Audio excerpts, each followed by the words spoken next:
David Slaughter has over 25 years of experience in bringing wealth management services to the region. Mr. Slaughter is skilled in wealth creation and market analysis. David leads the investment management strategy for the RF group of companies and regularly provides regional and global economic forecasts to help guide clients' investment decisions. He holds a Master of Economics degree, an MBA, and is one of our own as a chartered financial analyst charter holder. Beyond being a voice of authority on investment management, David is an avid bowler, swimmer, and golfer, and has active community involvement by way of his Rotary Club of East Nassau membership. So please give Mr. David Slaughter a round of applause.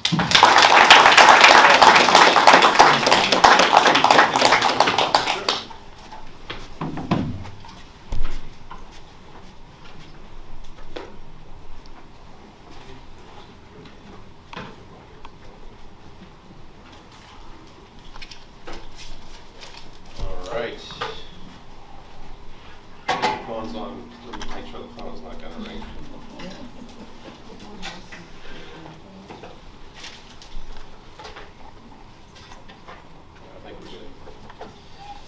Thank you, Kriston, and the CFA Society of the Bahamas. My name is David Slaughter, the VP of Investments for the RF Group, and it's my pleasure to speak to you tonight. I'm going to be talking about some, broad level topics, talking about GDP growth expectations, interest rates, inflation expectations, and then feed that down into investment opportunities globally within the US markets and then for the Bahamian markets. And we're going to talk about local equities, we're going to talk about some mutual funds, so hopefully some information that can assist you with making some informed investment decisions on your own.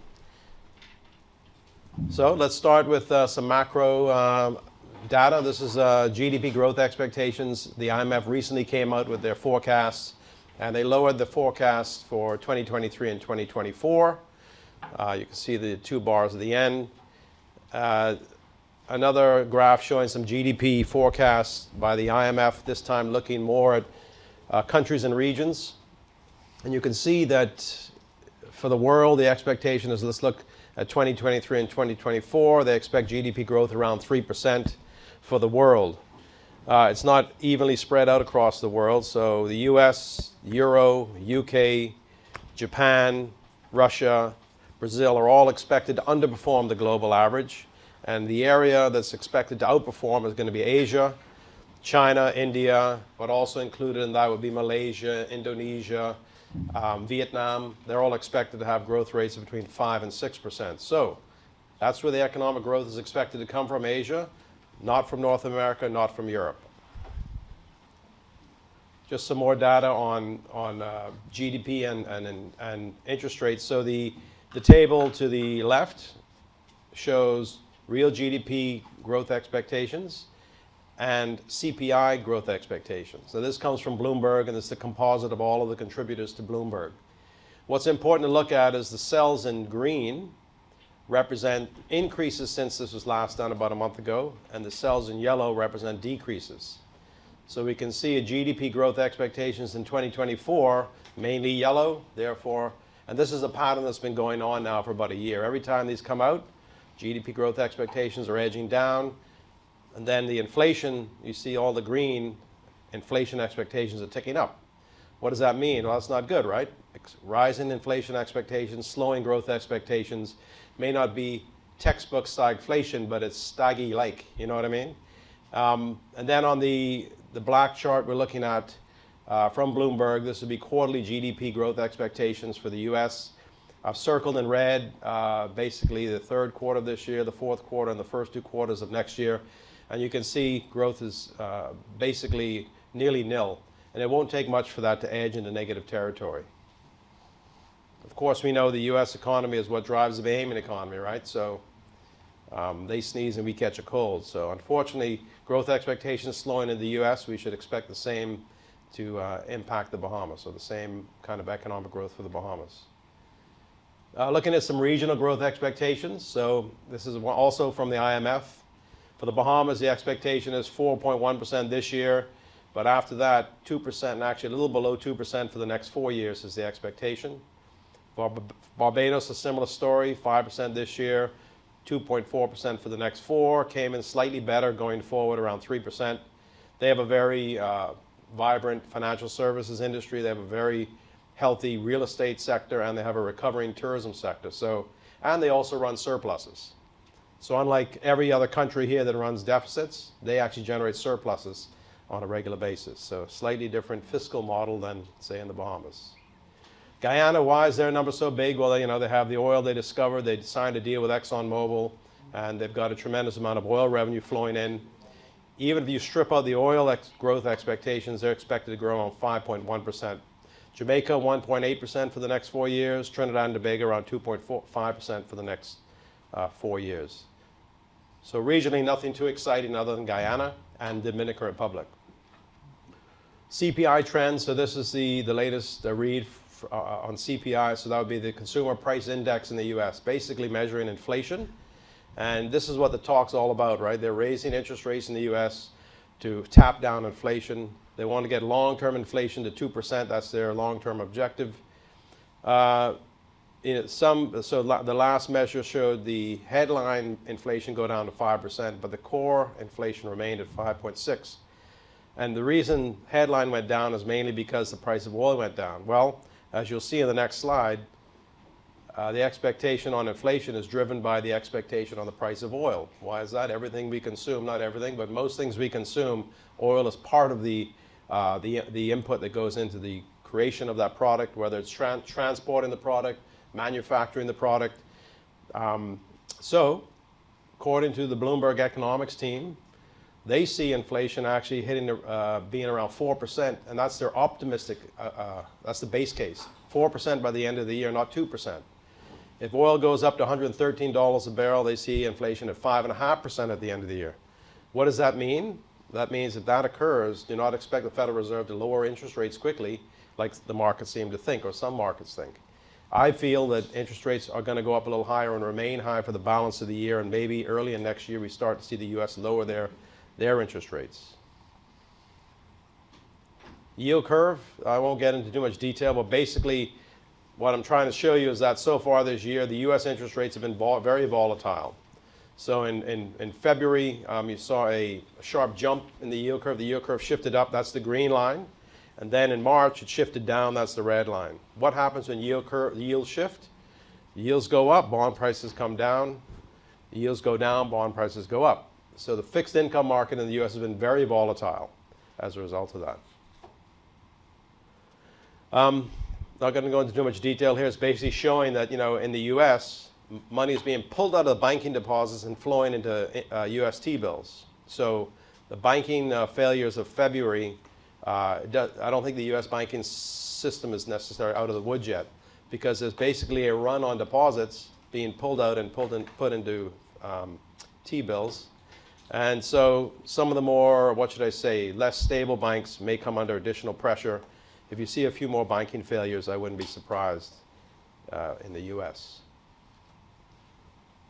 Just showing leading economic trends. So that chart to the bottom left shows you that the Conference Board U.S. Leading Economic Index has been in decline since basically December of 2021, and it's been in sharp decline more recently, decreasing around 8% year over year. So what does that mean? That means that if you're using that as a measure of economic growth, then you should be a little worried. This implies that the future will not be as rosy as we would like it to be. This is for the valuation geeks in the room. So the Shiller PE ratio, basically a measure of whether or not the market is rich or cheap. And the Shiller PE ratio is still above its 30-year average and well above its average since inception. All this means is that PE values in the U.S. markets are a bit rich, in my opinion. And the probability of PE multiples coming down is greater than the probability of them going up. PE multiples come down usually means that prices are coming down. What's going on in the Bahamian economy? So let's look at tourism. So the chart to the bottom left shows you total tourist arrivals, and this is on a month-by-month basis. And this data comes from the central bank. And you can see that we're currently, above pre-pandemic levels as far as total arrivals, which is obviously a very good thing for the economy. And then the chart to the right is basically smoothing out the trends. I'm looking at trailing 12 months figures, and you can see a nice sharp improvement in numbers. The red line represents total arrivals, the green line represents cruise arrivals, and the blue line represents air arrivals. Bear in mind, the guys who fly in by air spend a heck of a lot more money than the people who come on cruises. So that blue line is really where we want to see growth, but it's great to see the cruise line improving sharply.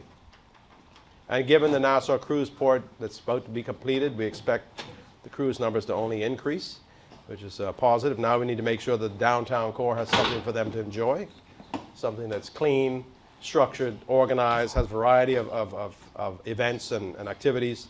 Otherwise, the opinion of the experience will be, what should I say, not positive. Let's look at some investment opportunities. If you're not worried about the credit risk of the government of the Bahamas and you're fine with the credit risk, you've got two options. You can buy bonds issued in Bahamian dollars, or you can go to the central bank and you can buy investment currency, get US and buy US dollar Bahamian bonds. The spread between the two right now, if you look at the 10-year bond, if you look at a B dollar government of the Bahamas bond maturing in 10 years, you're getting around 5.5%.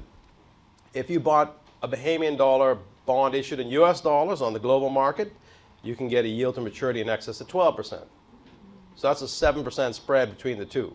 So even paying the 6.5% premium, well, 5% premium up front in year one, after 10 years, you'd be well ahead of the game. Now, I leave you to determine whether or not you think the credit risk of the government of the Bahamas is something you want to invest in.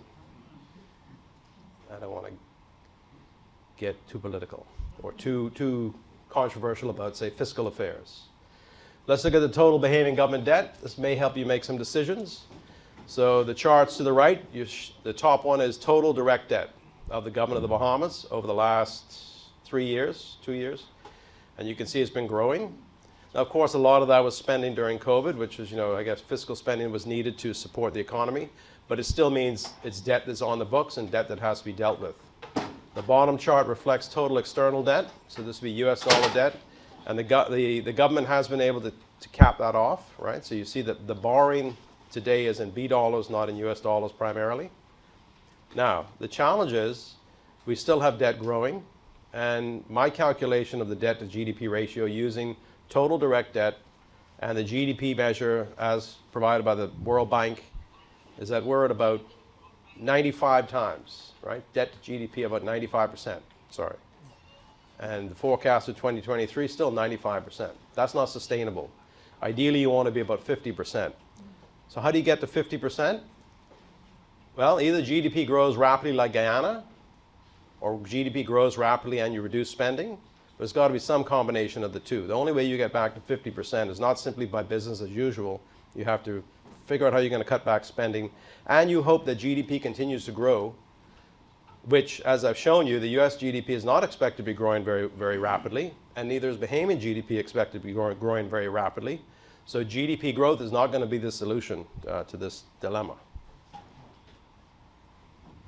In the global equity markets, looking at value, so as a CFA charter holder, I focus on fundamental valuation techniques, and let's look at some fundamentals of some of the markets. What you see in red would be where the valuations are rich. In green, the valuations are somewhat attractive. In white, we're indifferent. And what does that mean? I'm looking at the current PE multiple versus the 20-year average PE multiple for each sector. So you can see the three red are growth, growth, growth. Large cap growth, mid cap growth, small cap growth. And this is where people think, oh, the revenue growth and the earnings growth is such that I'm willing to pay a rich premium. And my view is that I would not be willing to pay a rich premium today. The green represents discounts to the 20-year average where there may be some value to be had. And you can see it's US mid-cap value, US small-cap value. European equity is in line with this average. Japanese equity is below. And actually, Asia-Pacific ex-Japan is in line with its PE multiple over the last 20 years.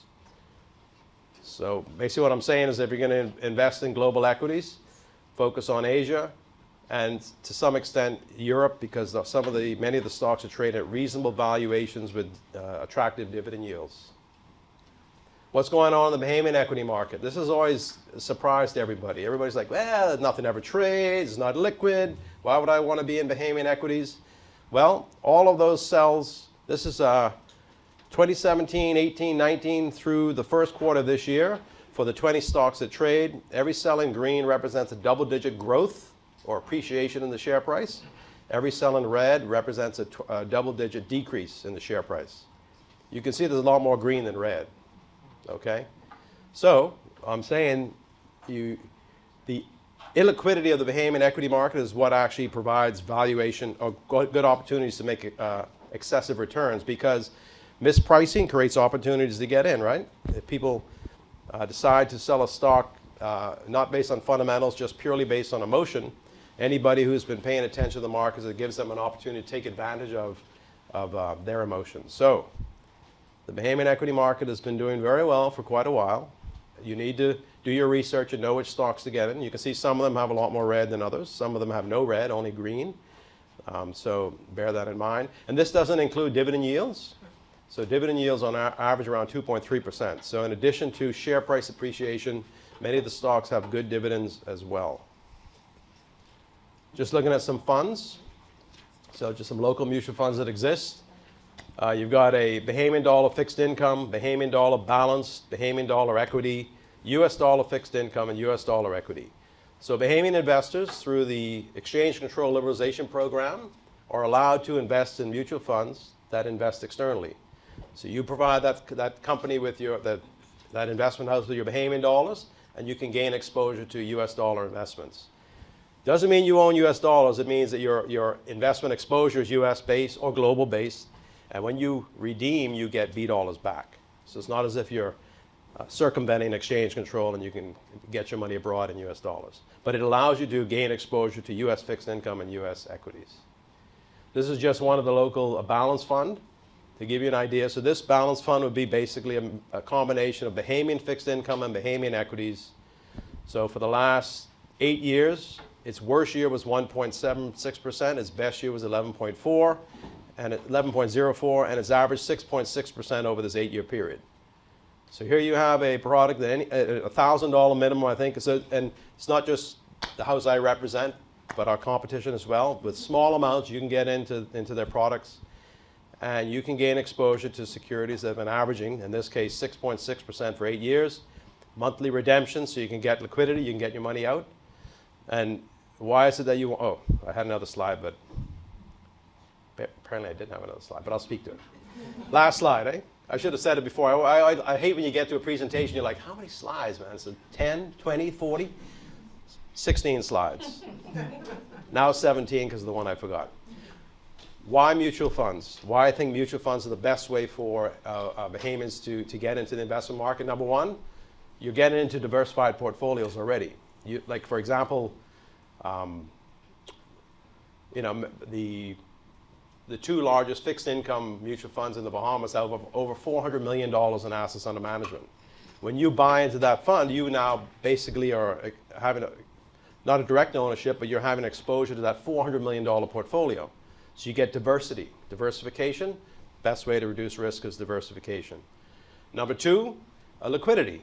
So monthly redemptions. The fund itself has to buy back your units when you're ready to sell. You don't have to find a buyer. So during any given month, you can get your money out. Granted, if you've taken a loss, then you turn that paper loss into a real loss, but you do have good liquidity, and you have the benefit of a professional investment manager behind the mutual fund. So with mutual funds, you get diversification, you get liquidity, and you get professional investment management. And I didn't include any slides on crypto and digital assets, and I'm so glad to hear there's somebody else here to talk about it. So when we have our panel discussion, they can take those questions. Thank you very much.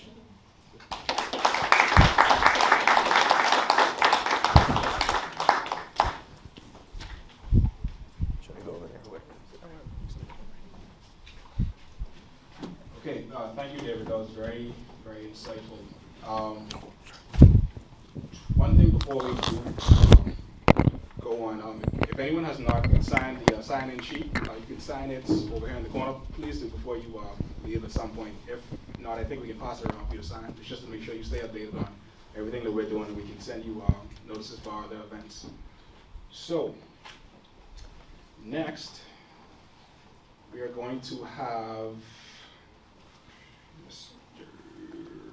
Mr. Bobby Chen come and speak. You may have seen him before. So Bobby Chen has an extensive background in the chartered accounting, finance, and fintech space.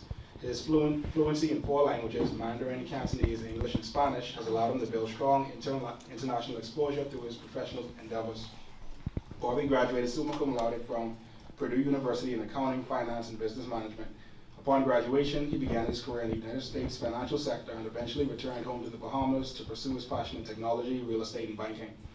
With a passion for financial technology and digital innovation, Bobby has been an active alternative securities investor and a fervent advocate to introduce blockchain technology to the Bahamas by developing the Bahamian digital currency known as the sand dollar.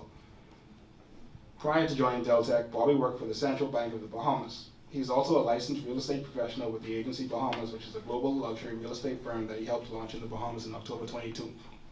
Also, as a side note, he's a great rapper, so if y'all have any songs, please call Bobby. He's coming up here to speak about innovation, the future of investments, digital assets, and alternatives. So give him a round of applause, please.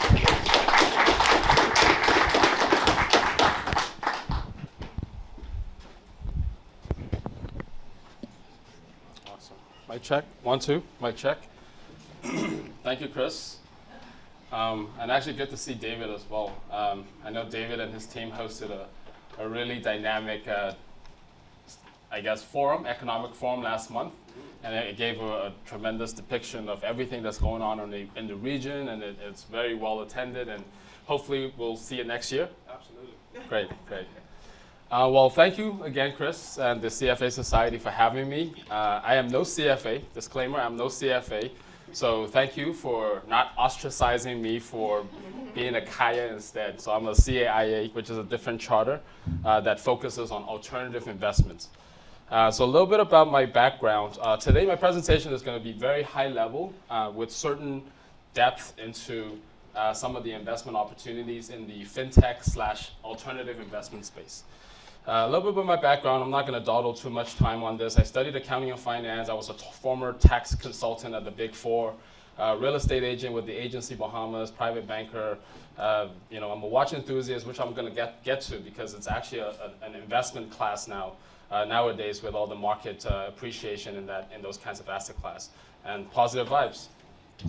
So some of the alternative assets available right now, as you know, there are a lot of these keywords. These are hot sort of topics that's been discussed in recent years, which are digital currencies, cryptocurrencies, NFTs, which are all subsets of this broad category of digital assets in general. In addition to digital assets, we also have hedge funds, mutual funds, private equity, venture capitalism. Actually, David touched a little bit on the mutual funds aspect at Royal Fidelity, so I'm not going to talk too much about the traditional asset classes, but I'm going to focus more so on the digital asset side of the industry. As also mentioned, watches, cars, art, and other collectibles. Also real estate as well, I'll put that in the category as well. Those are also investable asset classes here in the Bahamas. Because of supply and demand, when you have fixed or lesser supply and high demand, naturally all of your assets are going to increase and appreciate over time. And with watches, with a lot of these celebrities, a lot of hype around watches, around art, around exotic cars, around vintage cars, and amongst other collectibles, and even the NFTs right now. These are becoming very, very attractive asset classes for people to also diversify their assets and a piece of their portfolio into these types of alternative assets. So what are digital currencies and what are cryptocurrencies? People often romanticize the idea of central bank digital currencies to be more than it is. So I was a part of the central bank in developing the sand dollar, which is our national sovereign digital currency. And effectively what it is just a digital format of the substrates in your pocket. It's a digital representation of the Bahamian fiat, And it is considered a currency that is backed by the reserves held at central banks. So it's redeemable one-to-one with the Bahamian dollar, which by proxy it's backed by the US dollar, right? And it can be issued by the central bank, it can be issued by the private institution, or it could be a derivative of such, meaning that it can be backed by euros, it can be backed by, theoretically, by Swiss francs, by Japanese yen, by any currency in the world that's held in the reserve that can be somehow monitored, somehow be attested for it to be there and be backing a sort of supply, a limited supply. Cryptocurrencies are in essence considered a subset of the digital currency, and it utilizes a technology, a special technology called cryptography that essentially creates a stream of value transfer from one party to another using peer-to-peer technology. And it exists inside this concept of blockchain, which effectively is sort of a series of interconnected databases that all replicate each other. Everyone has the same copy of that particular database, which in fact means that anyone and everyone can validate the information that's being held at the blockchain.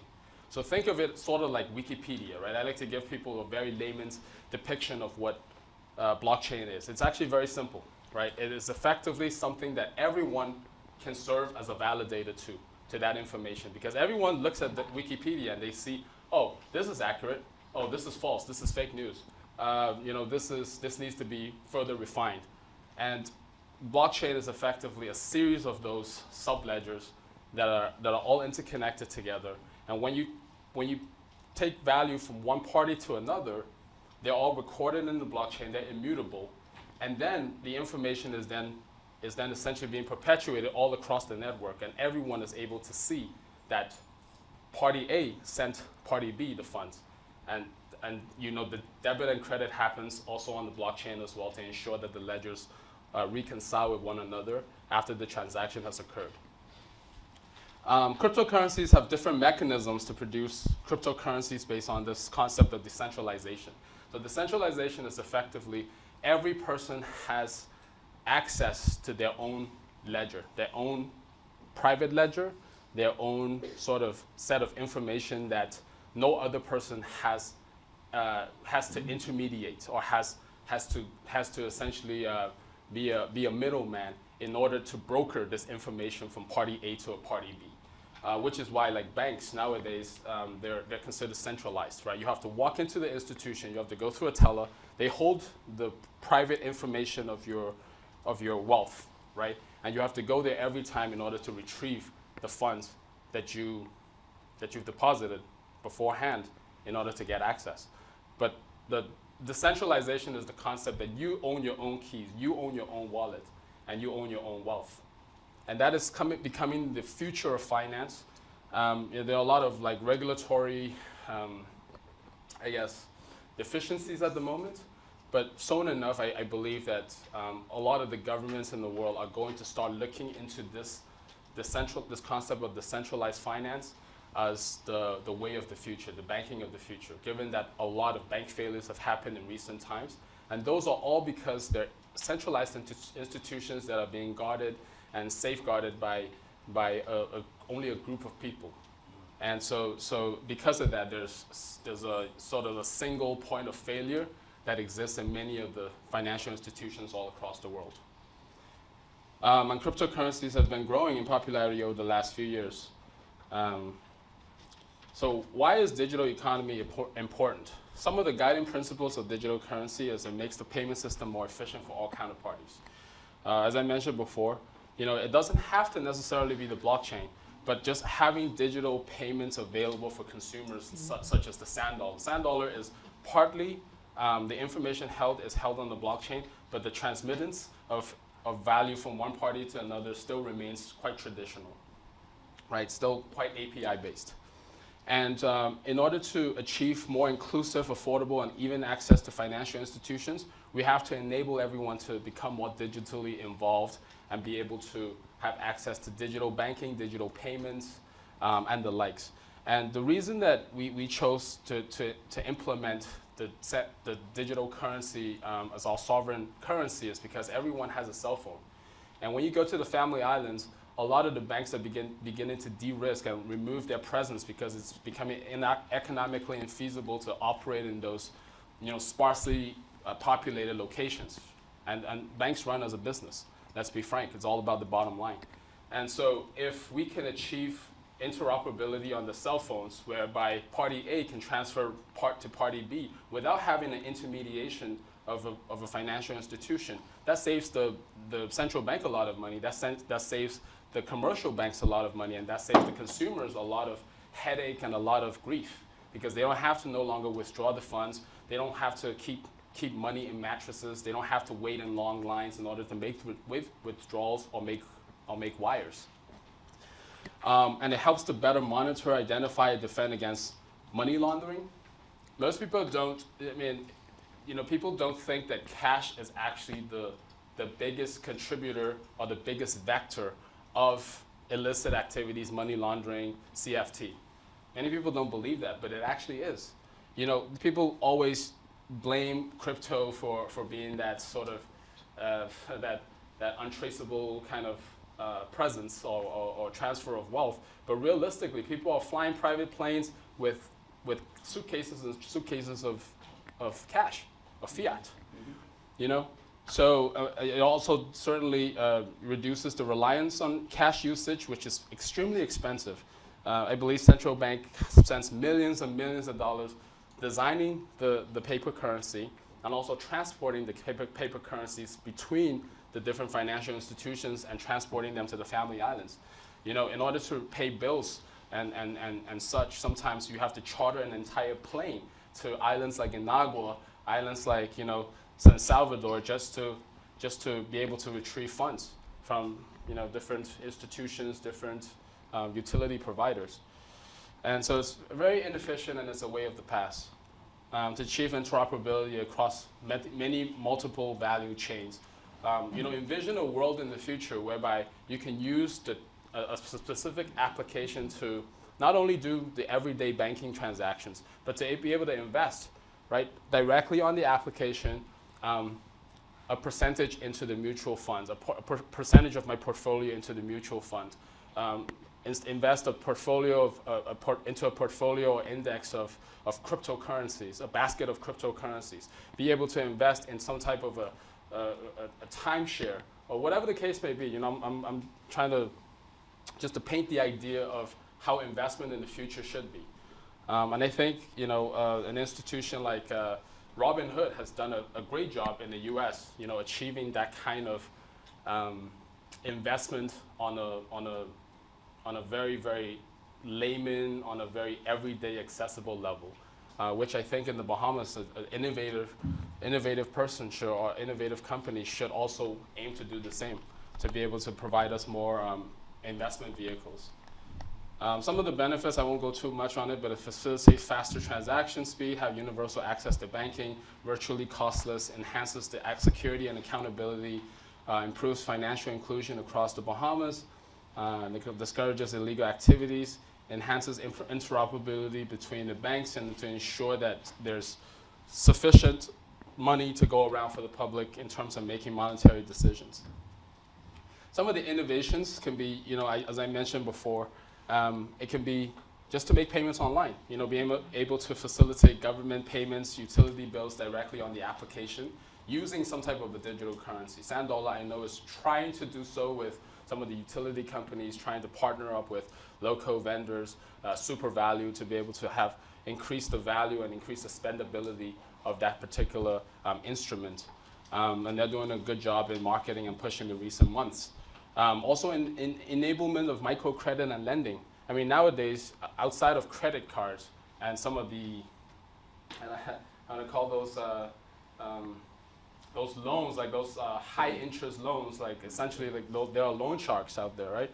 But to create a safe, viable platform where Bahamians can have access to micro lending, money that they need on an urgent basis with low and affordable interest rate, is important. And with technology, that's achievable.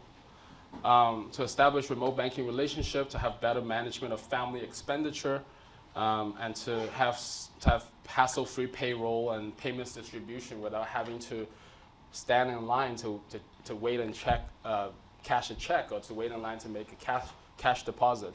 Those are very inefficient means of using time, and with innovation and technology, those can all be solved.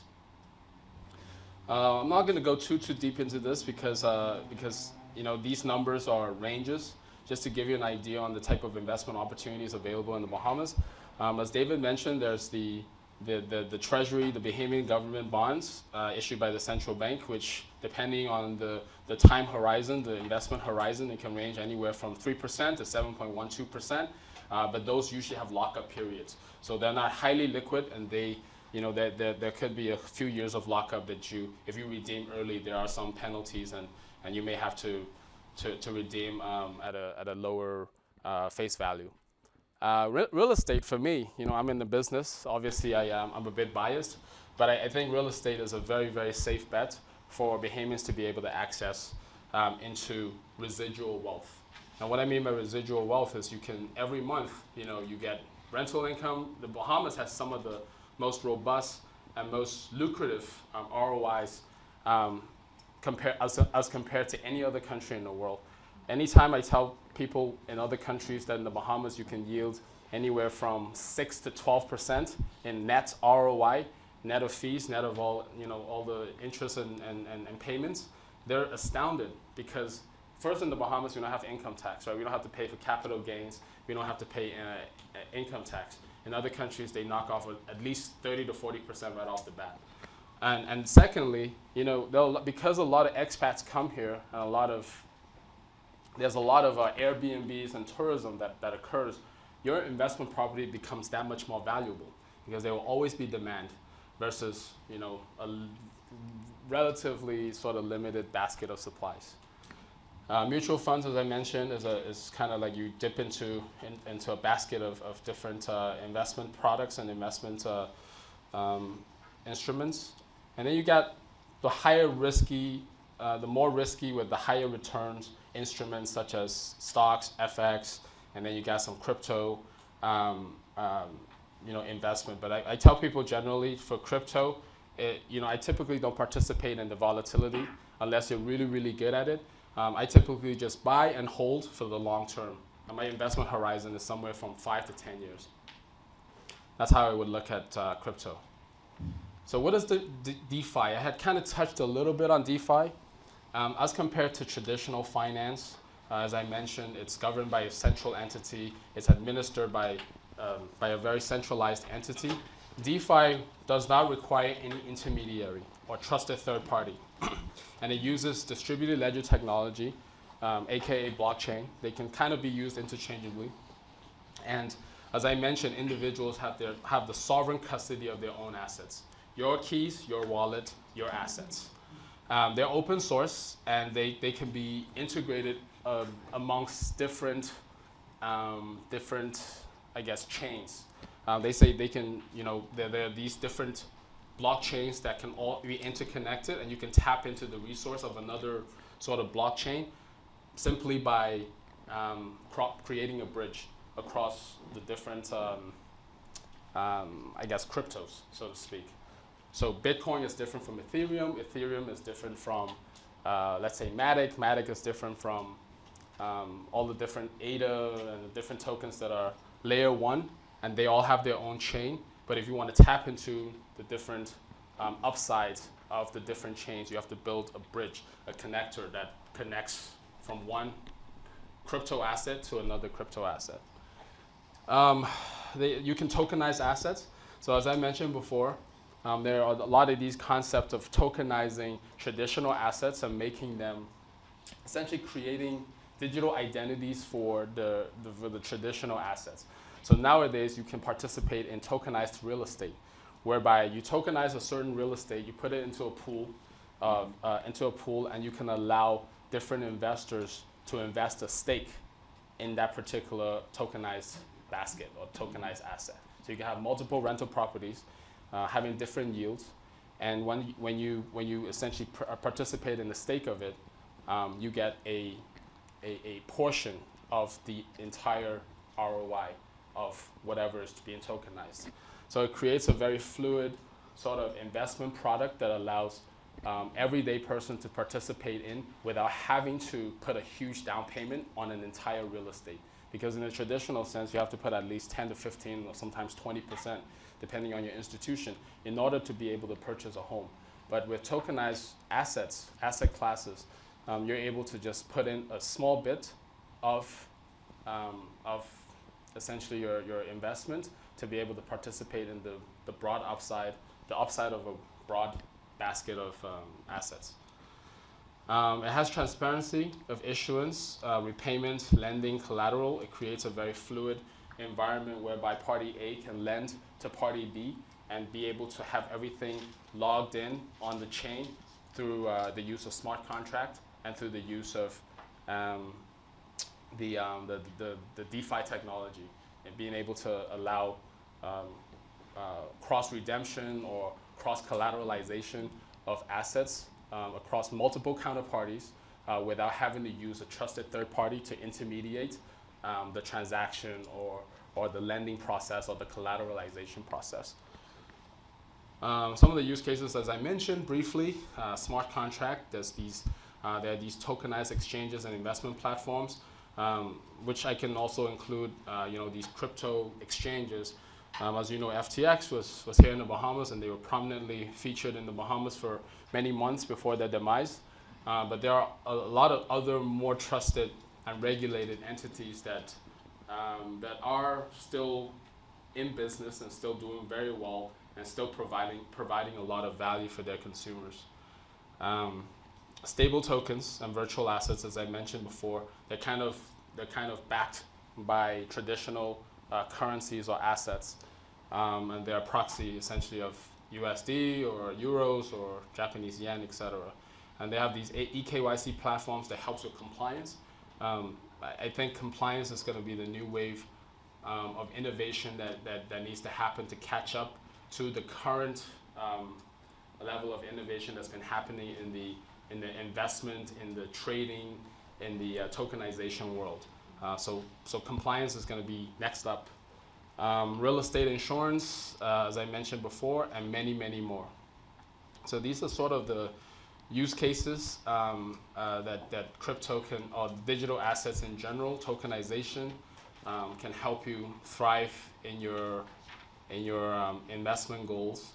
And I guess the main points that I want to leave with you all is to create the wealth, but what's more importantly is to manage the wealth and to protect the wealth for future generations to come. I'm happy to entertain any questions about any specific points of interest that you guys like to discuss further. But until then, I guess I'll pause it right there. But thank you so much for your time.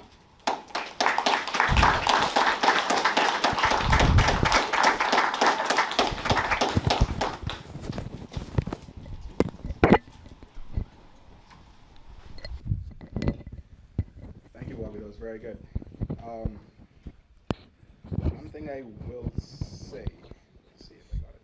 So I gotta kind of bring this up, right? So my wife is in the audience, right? And as an alternative investment, she often talks to me about handbags, right? And one of the things that is very interesting is that handbags are now actually considered an alternative investment. And I'm trying to show you all my business up here.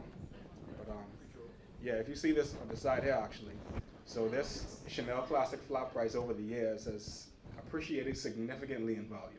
So guys, if you have a girlfriend or a significant other, buy them a handbag. It's not an expense, it's an investment, right?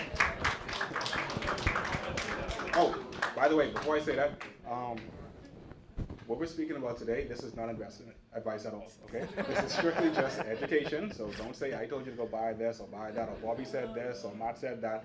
This is strictly just for educational purposes, okay?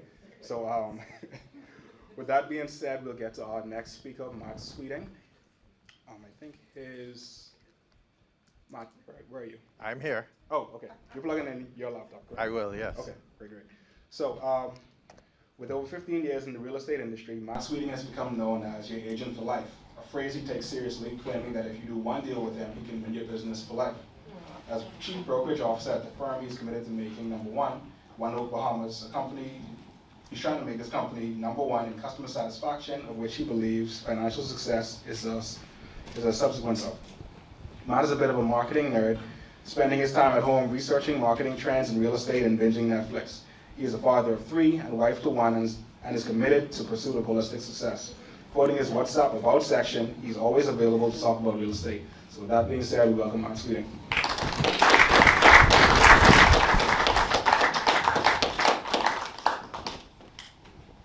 Okay, well, thank you so much, guys. Appreciate you having me. I'm excited to talk to you guys about real estate this evening and the opportunities available therein. I'll start with a quote by a poet and a multimillionaire. And the quote that he says is, if you don't own real estate, you own nothing. Anyone know who says that? The poet, the multimillionaire? Snoop Dogg, right? And so it's interesting that a lot of people realize that real estate is the key to long-term financial success, and that's what we're going to talk about today. Recently, we did an event called Owning 23, and if you wanted more information on that, that is available on that website called owning23.com. And at that event, we talked about the whole process of buying real estate from start to finish. And at that event, we put together the banker, the attorney, the realtor, the insurer, the contractor, to help people understand the entire process in buying real estate. At that event, we used an analogy about the Avengers. And we say that if that team that I just mentioned was the Avengers team, then real estate would have to be the Tony Stark of it, right? Because we believe that real estate is one of the most sexiest investments there is. And as I look at my counterparts here that talked about crypto and alternative investments, I might almost compare it to the DC universe, right? And crypto might be Black Adam, right? Because he's a new kid to the block, right? That might be Batman over there. But real estate still has to be the star, and it'll have to be what? You gotta be Superman. You gotta be Superman. All right? So let's get into it. At that event, I did a presentation called Buy Now or Rent Forever. And this is a case study of how real estate has changed over the last 8 years. And what that might mean for us that have not purchased real estate yet or have not invested in real estate heavily, right? So I've expanded on this to go into, because at that event, this was the title, Buy Now or Rent Forever. But now I'm going to expand it because I'm going to tell you about the opportunity that this stark title presents. So let's get into it. Let's start with the state of the market. And in 2021, Neil Hartnell from the Tribune called a number of realtors, I being one of them, and he wanted to figure out, just coming out of the pandemic, where were we? What are people saying? What are realtors saying? What's going on in the market? Here's what a couple of people had to say. Gavin Christie of C.A. Christie said that he had sold 3 private islands within the last 13 months, which he described as unheard of. John Christie of H.G. Christie said his firm is enjoying the best year in 99 years, with high-end properties going gangbusters, right? Following his post-COVID lockdown emergence. This is a quote from the article. I don't know why he had to say, meanwhile, Mr. Sweeting, right? But he says, meanwhile, Mr. Sweeting, who confirmed the 2021 second quarter has been his agency's busiest since the beginning of the pandemic, right? And so again, 3 agencies that are doing considerable business in the Bahamas real estate market is saying we're experiencing some of the absolute best markets that we've ever experienced in real estate, right? So as this will frame a part of our discussion, let's really define these terms that we might talk a little bit about. What is a seller's market and what is a buyer's market, right? And so a seller's market arises when demand exceeds supply, right? If there's only one iPhone left in the Bahamas, the price of that would go up, right? Because the demand is high, supply is low, right? In the reverse, a buyer's market occurs when supply exceeds demand.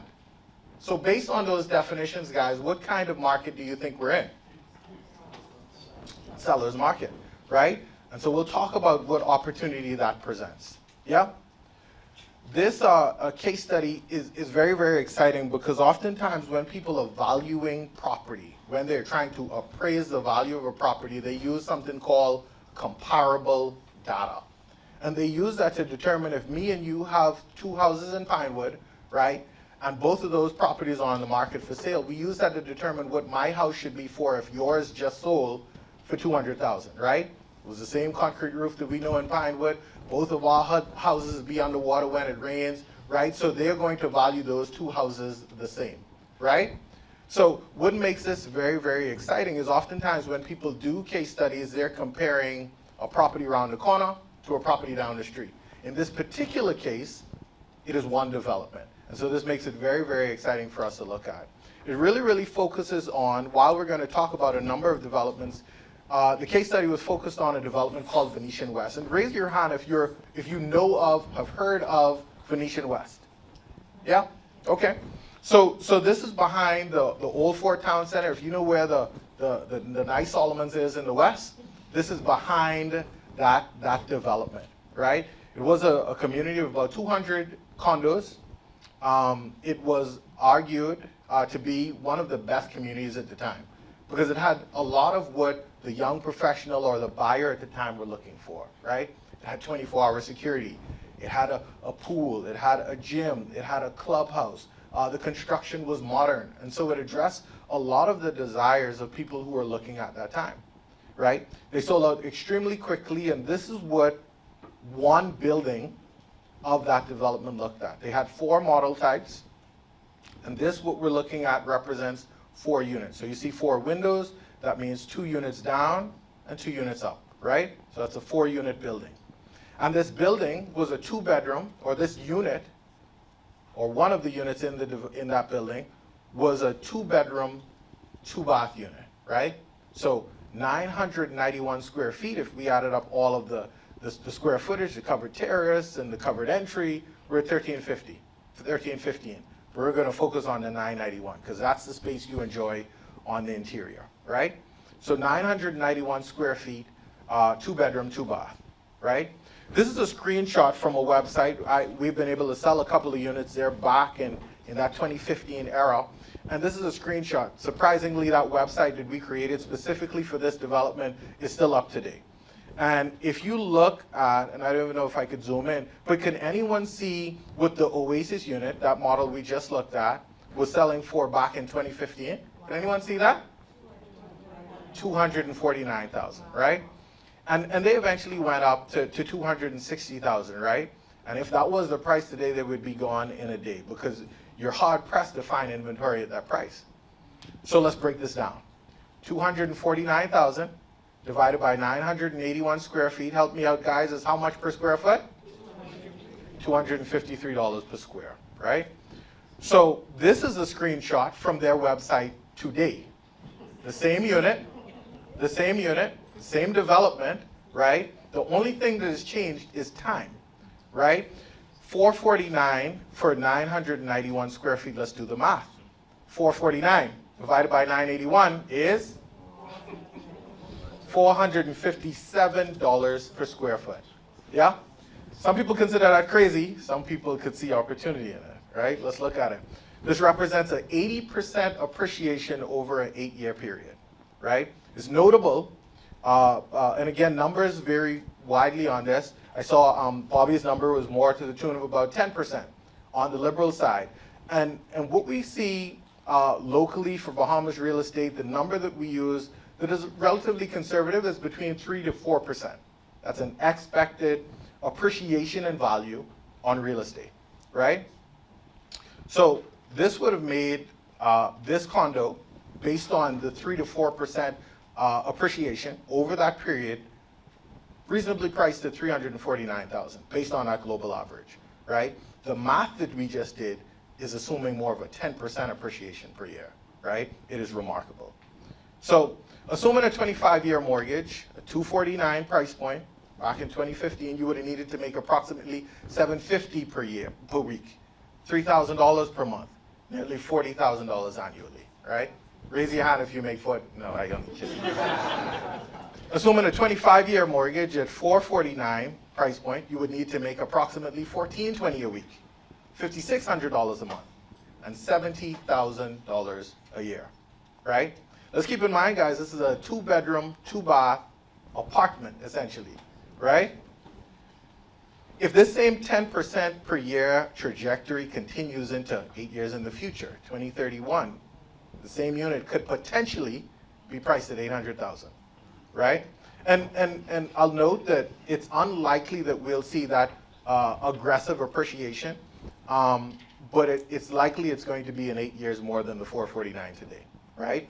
The argument would be made, well, Matt, is it just that community that's having this phenomenal increase in price, or are we seeing these numbers nationally? Well, here's some stats. And we know anyone remember back in 2015 what those units were selling for? What was the price per square then? $253, right? So we look at Villanova, another development we've been able to sell a couple of units at, $360 for 1,083 square feet, puts it at $332 a square, right? West End, another development, we haven't sold anything here, at $599 for 1,172 square feet is $511 per square, right? Coconut Cove, $479 for 1,198 square feet is $399 a square. And so the argument is to be made, is this an isolated case, or is this a movement in the market? It is absolutely a movement in the market. So I'll note and disclaim that we are not seeing as aggressive appreciation in other types of real estate, right? So single family homes have not seen this aggressive appreciation, right? Other types of real estate are not moving as quickly in price. So that's a saving grace to a degree. But there's an opportunity. This seems like a bad outlook, and again, I ended the presentation there. Maybe I shouldn't have done that to them at that last event. There's an opportunity here. And now let's talk about what that opportunity is. Before we do, I want to talk about a paradigm and define what that is, because we're going to share some thoughts on that for a moment. It is a worldview underlying the theories and methodology of a particular scientific topic. Oh, that's a bit complicated. Let me break that down. So a paradigm, right? Your mommy might be like, boy, men are no good. And for some reason, you just have a feeling as you grow up, you don't know why, that man ain't no good, right? That is a paradigm, right? And sometimes men prove you right, but that's a side note. But what that is a group of thoughts that have been placed in your mind, and those thoughts are guiding your decisions in life, right? So let's talk about what that is. First, we're going to talk about the Grammy paradigm, right? And Grammy said, you need your own house, right? And walk with me here, because when we think about this, you think about our grandparents. Very few of our grandparents have duplexes, right? The goal was, I need my own house, you need your own house, and that was the end-all, be-all for real estate. You were done. Then, we matured. We get into the mommy paradigm. Mommy said, you need to get a duplex.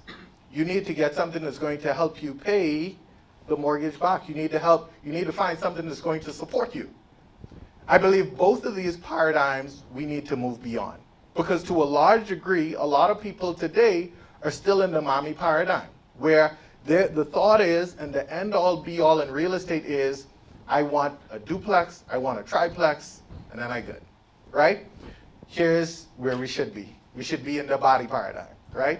I couldn't find anything else that rhymes, so I had to go with something that y'all know. And the thought process is that you need to sell real estate. You now need to become what I'm calling a micro developer. And that means that this is someone that likely, as many of you are, full-time employed, but you need to now think about real estate a lot differently than you thought about it before. And so this is a person with a full-time job that has decided to develop real estate for sale or rental. Let's talk about it. So who can do this? Well, someone who might, and again, this is not a definitive or a comprehensive list, and while some of these things might fit you, this concept might still work for you as well. But I just wanted to give you an idea of who this might work very well for. Someone who can move easily, an ambitious professional, open to new ventures, has a mental and physical bandwidth, because what we're going to talk about requires some of both of those, and you're willing to get your hands dirty, right? And so if that's you, this might be the perfect idea for you. This concept is based around us finding opportunities to buy land, right, and sell the building that we put on the land, right? So land plus building equals sellable inventory. What we're going to talk about is how you can do something just like this. And let me just go through some of the photos of what this looks like, because the numbers that I'm going to show you are based on this concept right here. And this is a development that we worked with called Treviso Villas. It's on Kiskadee Drive off West Bay Street. This building is 1,163 square feet. It's a 3-bedroom, 2-bathroom unit. Very, very nice finishes, but it's a very relatively small footprint. Let's go back to the Venetian West unit. It was only 913 square. This one is just slightly bigger. It added an additional bedroom, but it's very well appointed for a 3-bedroom. Here are some of the photos. This is a bathroom, right? Got your soak-in tub there. This is a master. Looks like it could fit a king bed. This community specifically had a number of pools throughout, but it wasn't a big building, right? And so let's talk numbers. Where are you going to buy this land that I'm proposing that you start your micro development journey in? Well, you're going to find a gated community, right? And so we know that when people are looking at development today, the young professional who are buying condos at $300,000 and up, they want security, right? They want protection, they want amenities, and where are you going to find that? You're going to find that within a gated community. A duplex plus lot is going to cost you, at minimum, about $150,000.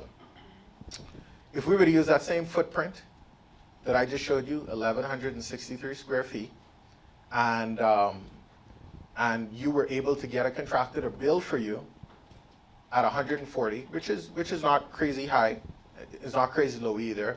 The number in pre-COVID was around $100, 110 a square, but based on a number of factors, construction costs have gone up considerably, right?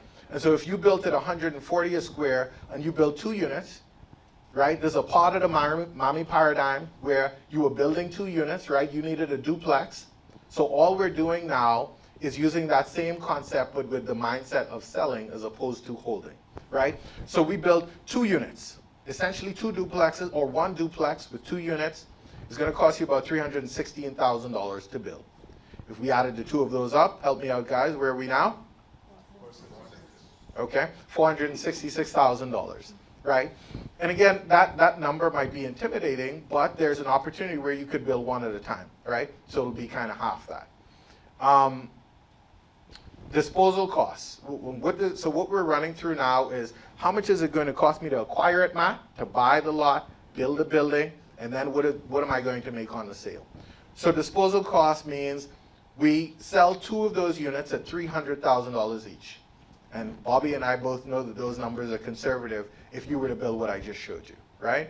So if you build 2 units like that I just showed you, you're going to make $600,000.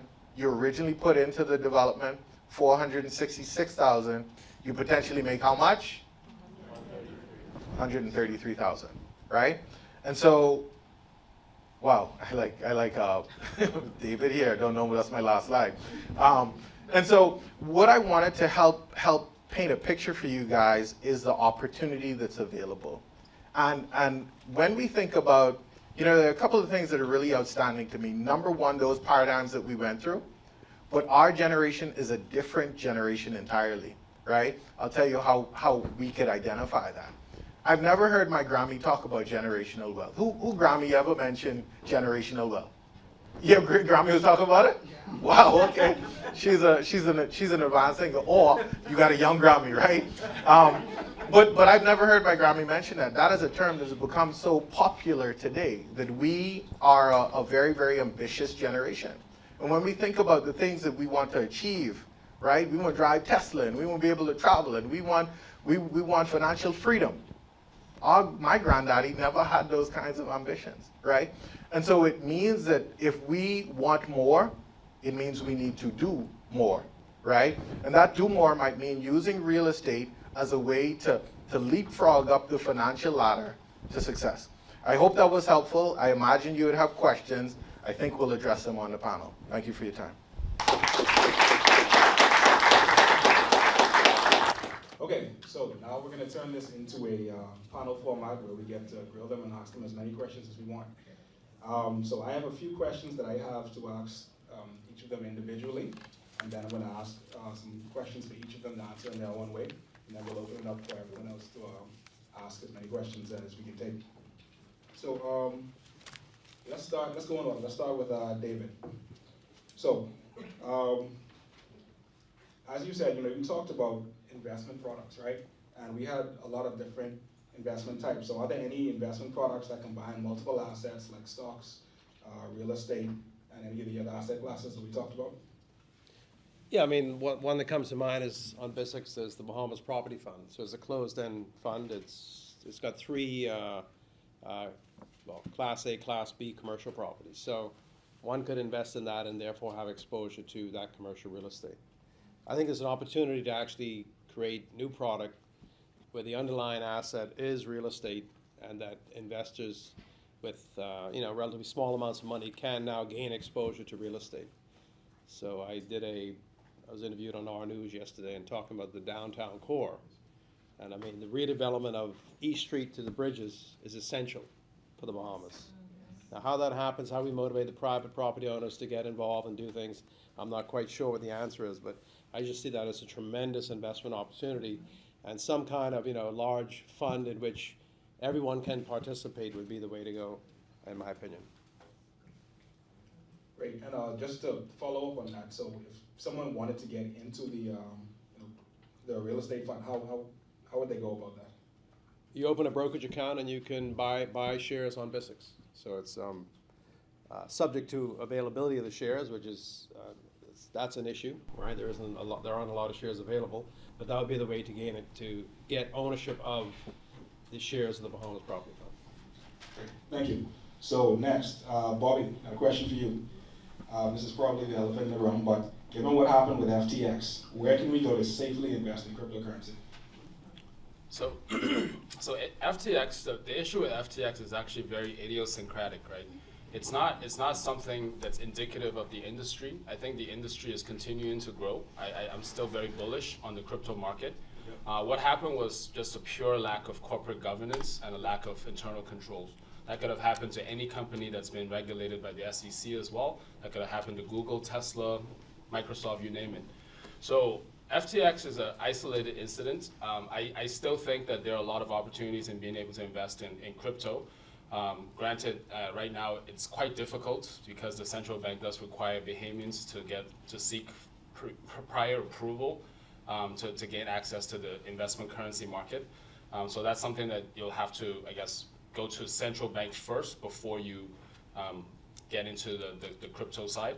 However, there are a lot of OTC providers that are able to give you access to crypto if you so choose to.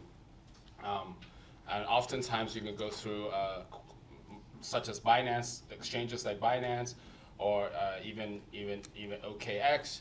Those are accredited exchanges. Some are regulated, more regulated than others, that you're able to put some money into the crypto asset, and also they provide you a platform for you to be able to multiply and invest and stake some of those crypto assets for some extraordinary returns that are more favorable than traditional asset classes. Thank you. This is a very good answer. I definitely appreciate you providing some context to FTX. I do want to say that what happened to FTX, I don't think is unique to the Bahamas. I don't think it was a Bahamian issue. So I wouldn't say that we're deficient. Of course, cryptocurrency, digital assets is a very new space. So I do want to make the clarification against a lot of misconception that the Bahamas is behind the curve in that sense. We can do better, of course, but I do think this could have happened anywhere. And I also want to actually applaud the team at SCB for responding the way they did. They responded in a very timely fashion. They usurped their authority in being the regulators of FTX and stopped some of the withdrawals, stop some of the different hacks that were happening, and they kind of saved the day in certain ways, in certain respects. They saved face for the SEC in commanding a very strong control over what was happening in the proceedings of the FTX case. So I want to applaud Mrs. Roll and the team there for orchestrating the efforts. Thank you. Okay, so Matt, very straightforward question for you. Airbnb or long-term rentals? Airbnb, it's a subjective answer, right? So the dichotomy between the two, or the difference between the two is there's some volatility in short-term rentals, right? There are going to be some months where you're not going to make as much as you would with a long-term rental. So there's consistency over high earning. You have to determine that on a case-by-case basis, right? And so if you're barely making, let's call it a mortgage payment for the property that you're renting out, and you cannot miss a month or two without that because you can't support it from your own income, then I think long-term rentals might be the option. But if you do have the ability to make up the shortfall for the Airbnb, for the rental when it does not make the money, I think short-term rental would be the way to go. Very nice. I'm actually going to ask you a second question while I have you here. So one of the things about the Bahamas is that excuse me, our closing costs are probably a lot higher than they are in the US. So even if something is priced at $250,000, by the time you get the closing costs, you have to put in significantly more than you would.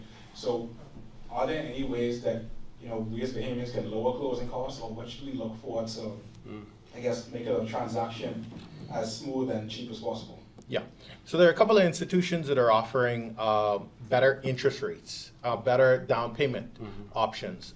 First Caribbean being one of them. A number of the other institutions, and Bahamas Mortgage Corporation, a number of the other institutions want 10% minimum, depending on the type of property you're purchasing. And so that is one way. But you can negotiate your legal fee, and so you can reduce your closing costs to a degree by negotiating a better rate. And you can negotiate your interest rate as well, and the inclusion of commitment fees. So there are a number of miscellaneous costs associated with the purchase that you might be able to negotiate if you had a good realtor. And actually, Chris, I want to add on.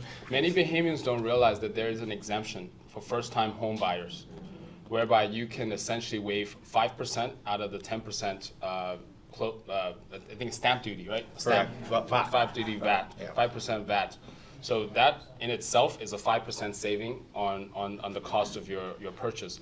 And secondly, if you speak with most of your realtors, they can also negotiate a net deal on your behalf. Essentially what a net deal is, you as the buyer negotiate the terms with the seller to know what their bottom line is. And you want to achieve that, and you essentially, I guess, back engineer the based on the bottom line of what the owner wants to net, and you then calculate based on that how much you need to pay the realtor's fee, how much you need to pay on the seller's portion of the stamp duty, how much you need to pay for their legal fees. And oftentimes, because you're calculating those fees as a percentage, as a function of the top line number, and the top line number is lower because you negotiated it on a net deal basis, you end up paying less fees on the rest of the closing costs because it's just simply a function of a lower number.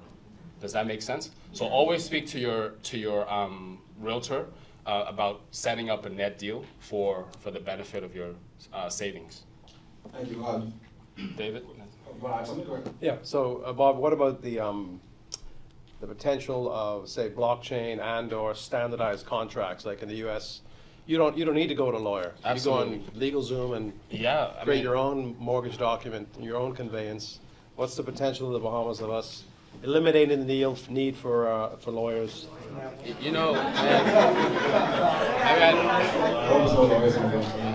I'm going to catch a lot of heat. I know it. I'm gonna catch a lot of heat. Dave set you right up. I know. I think there are just as many realtors as there are lawyers in the Bahamas. But I mean, in the utopic society, in the future, I think, like I like to envision in the future, I do believe that in the future, AI is going to replace a lot of the mechanical work that we do today, right? And also, smart contracts are going to replace a lot of the lawyers that we have in place today. So eventually, I do believe that smart contracts will take over the closing process, whereby all the land will essentially, all the property and land will be registered on some type of blockchain or some type of database where you can easily access, right? When a sale is made, it automatically transfer the title, the conveyance from one party to another without having to have intervention or intermediation. So you're absolutely right. In a future state, I do believe that blockchain can, and the use of smart contract in conjunction with blockchain, as well as the proper regulations to back all of these, digital and legal innovations, can create a very, very seamless closing, which effectively would benefit Matt and I, because we'll get our paycheck that much sooner. Instead of having to wait 3 to 6 months, we can get it within, what, a week? Yeah. 10 days? Yeah. So. Okay, thanks. One more thing, you mentioned the new homeowners exemption. Well, what's the maximum on that? What do you mean maximum? Is there a maximum home value that exemption applies for? I believe it's $500,000. I think it is. I think it's $500,000. Yeah. Right? 500,000? Okay. Yeah, 500,000. Okay, fine. Question for David. So, a lot of times in the Bahamas, we look online and we see companies like Apple, Tesla, stuff like that. But then in the Bahamas, we have, Cable Bahamas, RBC, and whatnot. So comparing the two, right? When you look at international markets and Bahamian markets, which looks more attractive to you? Why or why not? Or what should we look for when comparing the two? What should we be worried about? Well, needless to say, I mean, the local equity market is 20 stocks. So it's pretty limited. Now that's actually one of the benefits, is that because there's only 20 stocks, you can actually do your own homework, your own analysis, and you actually have a level of intimate knowledge of the business. You actually visit the branches, you visit the food store, you visit the gas station. So you can actually taste, touch, use, consume the products that the local companies are providing. And you can make your own assessment, that I'm not touching that company, I like this company. So it's easier to do your analysis and to have a clear picture of what's going on in the local market. Now that said, you've got companies that, our total market cap is a little over $2 billion. You've got companies that trade, multiples of that on a daily basis. So there's a lot of opportunities globally. There's also a lot of risk. So if you're going to venture into the global arena, probably want to do it via some kind of ETF product or a fund, so that you can get diversification immediately and liquidity immediately. So I think I touched on where I think today, Asia is where you want to be placing your money in the global market.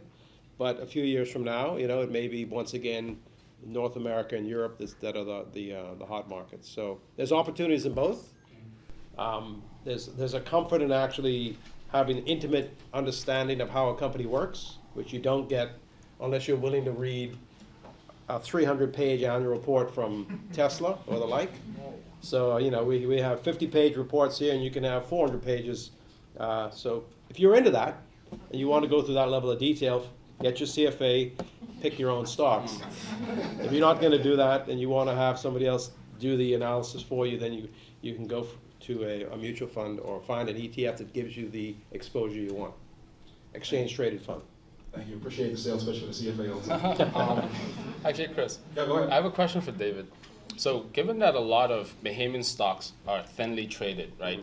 How do you ensure that the appreciation that you've mentioned on the chart isn't artificially manufactured? And then secondly, who takes the other side of the trade when you do need to redeem these stocks, given that it's highly illiquid? Like, who's going to redeem them for you when you do need to get a redemption and get liquid? Right. So it's a good point. So if you need to become liquid quickly and you need a large dollar amount, it's very difficult to sell local equities in the short term. So the equity fund that we have, we make sure it's very diverse. We also keep some cash on the sideline. Right. And we also have the ability to borrow. Okay. So, but we also put in place limits on exposure. Okay. So no one investor can have more than 2 million. Okay. So we don't want somebody to have 20 million of a $120 million fund, turn around and say, I'd like my money back next month. Right. That'll affect your portfolio, value of your portfolio. That would be drastically. problematic. Yeah, yeah. 2 million, we can handle that. If several people come with 2 million, we can handle that. So you try to limit exposure to any single investor, diversification, and I'll be honest, we also have some exposure externally. So we have investments in the U.S., small bet, about 10% of the portfolio that we can liquidate in very short order. Okay. So you're right, that's a concern, we have to manage that. Thank you. So, question for Bobby. You talked about alternatives, right? Tell us about watches. Like, Where do I start? Where do I what start? are why is a watch a good investment? How have these assets performed? Give us a little bit of insight. So, according to a wise man, the words of a wise man is we should get the wives to sponsor watches for the husband as investment products, as gifts and anniversary gifts, birthday gifts, whatever the case may be. Appreciate that. But like for me, I personally didn't start off the journey thinking that I was going to make money on watches. I started off just being obsessed with the mechanics of a timepiece, the beauty of being able to tell time using mechanical movements, using mechanical components. It really astounded me growing up. I've always had a techno marine. I mean, how many of you guys know techno marines like back in the day, early 2000s, late 90s? So I've always been obsessed with that hobby. It wasn't until the last, I would say, 3 to 5 years that the market really exploded, and either through great sponsorship, great marketing campaigns, it's really becoming an investable product right now. For example, everyone knows Rolex, right? It's a symbol of success. Everyone needs to have one when they get to a certain symbol or certain status, certain social status. When you walk into a Rolex boutique right now, all you're seeing are empty cases. And you may wonder why. Why is no one selling Rolexes? It's because they produce too little for the demand, which creates essentially that surplus in demand, which equates to appreciation, higher value, and that shortage is going to continue, and it's starting to bleed into other brands now, such as Audemars Piguet, Patek Philippe, Vacheron Constantin, and Cartier and Omega are starting to also, I guess, thrive in that overflow, whereby a lot of these brand names are starting to lower their production, maybe artificially manufacture a lower production, so that the demand is way in excess, so that they continue to keep the brand equity, continue to keep the brand value, and it's making these little jewelries that we like to wear that much more valuable. But on the flip side, it's also creating a lot of increasing criminal activities as well. People are often being targeted. People are often feeling unsafe in wearing these watches, these jewelries in large cities, right? So you have to kind of consider both sides of the coin. But I would say, generally speaking, if you obviously don't buy something just to keep it in the safe. You have to truly enjoy it as a hobby, as a passion, as an accessory that you wear on a daily basis. That way you get the usability, the wearability of the investment, but also you'll be able to participate on the upside as well in the event that you need liquidity and need to sell. Okay, great answer. Piggybacking on that, actually, this is a question that I want all three of you to answer. So Bobby hinted on some of the risks of some of these assets. So most of tonight we've talked about the benefits and how we can get into them, how the price can go up and whatnot. But there's also the downside and the other side of the coin, right? Excuse me. So I want to touch on real estate, stocks and mutual funds, and then crypto assets. I want each of you to answer what is probably the main risk that we should be concerned about as investors. Anyone can go first.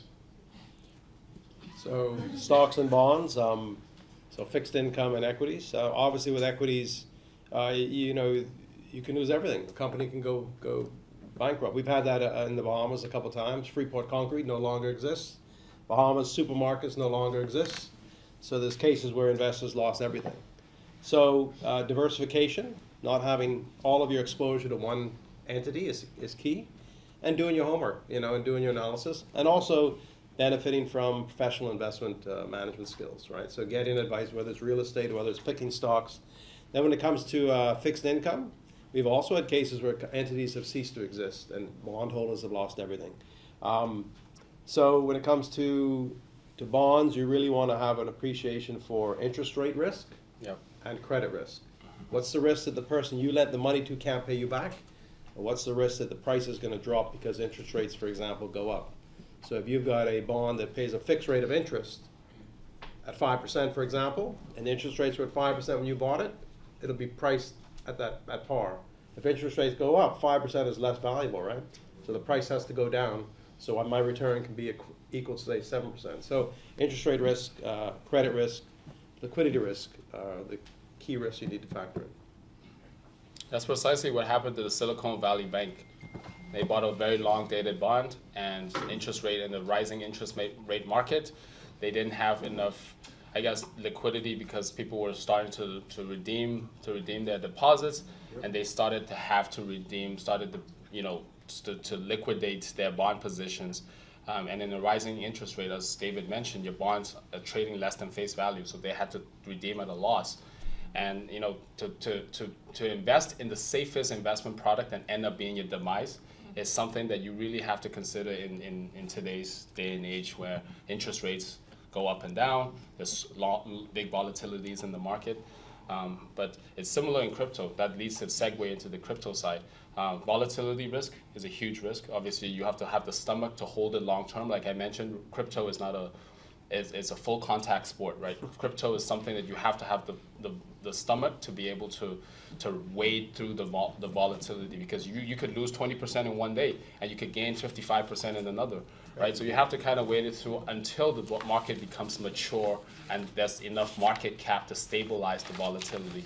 And then the second is, as I mentioned, not your key, not your coins, which means that you have to have possession of your own offline wallet, so to speak, right? Cold storage, meaning that you have your little device, you can purchase them online. Ledger is a very safe one where you keep your crypto asset, you can keep it in the safe deposit box.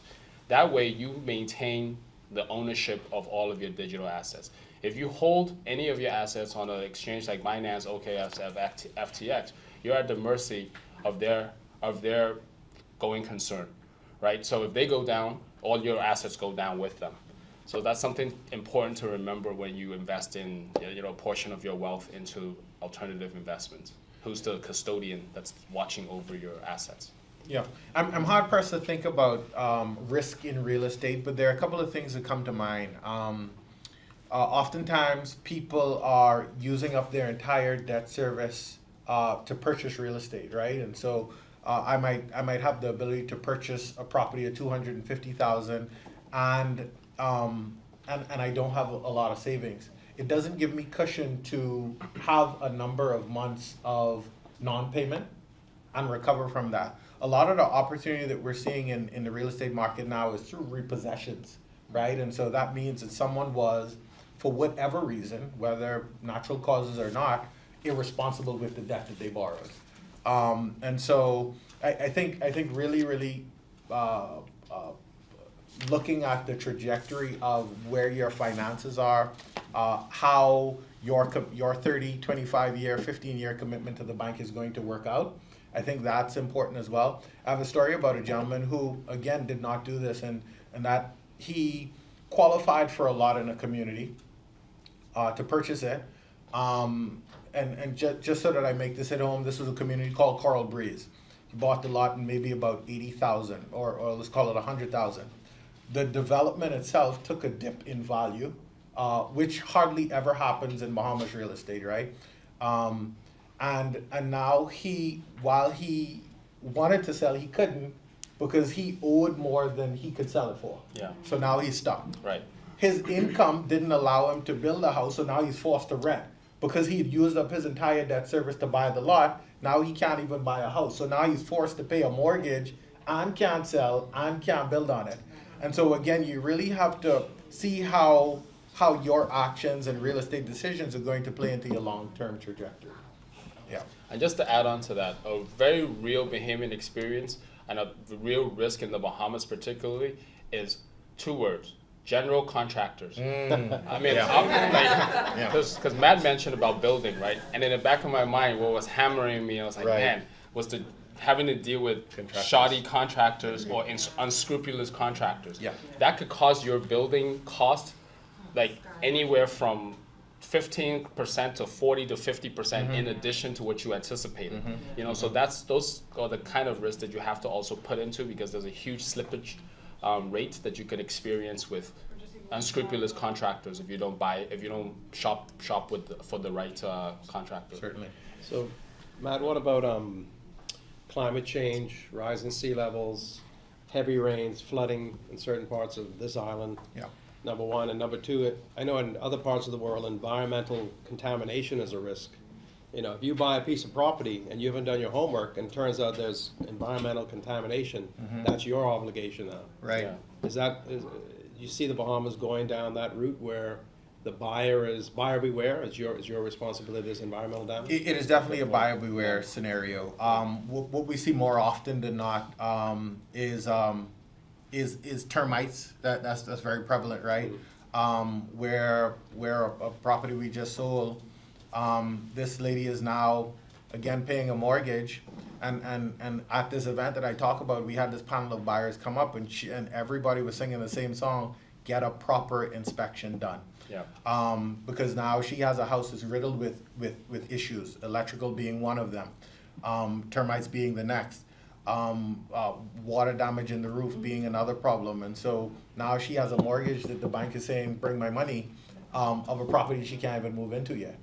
And so to your point about that, we see a lot of resiliency here, and we have not seen, even in communities like Pinewood, and again, what I spoke about earlier about the moving, this aggressive appreciation that we've been seeing in the Nassau market most predominantly, it means that someone who is an entry-level buyer now, and that entry level is now maybe 180, maybe 200, they now have to adjust their buying process, and that might mean a Pinewood, a Nassau Village, a lower income community, because that's where home ownership ends up being.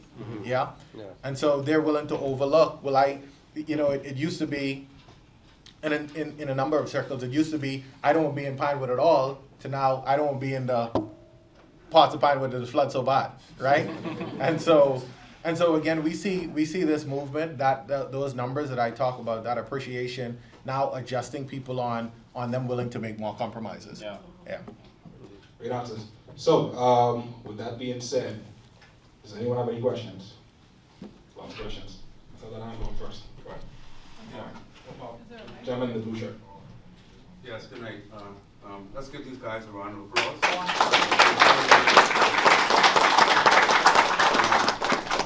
Wayne Johnson, I have three questions. Hi, Jim. First, Matt, I'm gonna have three questions, and you guys know the questions can come at you.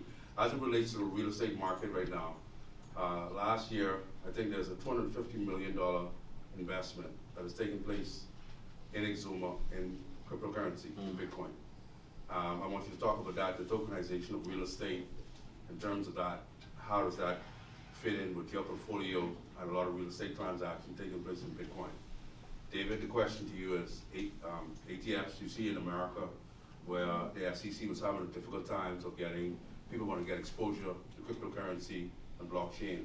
Do you see the Bahamas looking at an opportunity to give Bahamians exposure in the cryptocurrency market from an ATF perspective? Bobby, we go way back from the Blockchain Association, way back. As it relates to cryptocurrency in this market now, the community, how do you see the cryptocurrency community in the Bahamas moving in terms of opportunities where a lot of Bahamians are trading Forex, a lot of Bahamians are trading crypto in these small pockets. How do you see the opportunity for Bahamians, like you talked about earlier, to be able to be a part of a vibrant community where they can buy, sell, and trade crypto on the crypto marketplace? Thank you. Yeah. So to your point about the development in Exuma, that they're using blockchain technology to help sell, move. I think if we're talking about the local perspective, I don't know if they have a local market at all, right? It's super early. Crypto is still a relatively new conversation that Bahamians are still kind of largely on the fence about. Yeah. And the development that he's speaking of is super, super high end. I think I saw numbers well in excess of $2 million, if I remember correctly, Bobby. And so the opportunity for Bahamians are next to nil based on interest level and income, right? But what I think is more exciting is now we're hearing a bigger conversation around crowdfunding real estate that I think has a larger implications for Bahamians. When we talk about using up your debt service ratio as opposed to in the States where you could go back to the bank after you've bought the duplex and said, hey bank, these 2 units are bringing in $1,500, let me get another one. Our investment potential is largely and solely based on your income. And so if you have not gotten another job that's paying you twice as much, you're kind of stuck with the one income, with the one property that you have. Crowdfunding is going to provide an opportunity where we're going to come together and we could build a Venetian West, for example. Those communities I talked about, we get together and we put all of us put $100 and we do that ourselves and make the profits that I talked about. All right, so investing in crypto for Bahamian investors. I mean, in theory, you could go to the central bank and get approval to buy investment currency and in turn go buy a crypto ETF today. You just have to pay the 6.5% upfront premium. Right. 5% is the premium, 1.5% is stamp tax. When you sell your investment, you get 2.5% back. That's how it works. So you can do that. Another avenue is we could create a local crypto fund that uses the Exchange Control Liberalization Program. So you give us the B dollars and we in turn invest externally in crypto. Now, Bobby mentioned the volatility of crypto. It really is for a sophisticated investor that appreciates the risk. So when it goes down 40% one month and jumps up 30% the next month, down 20, up 50, they don't panic and sell, right? Do the classic sell high, buy low scenario. So you can do it today.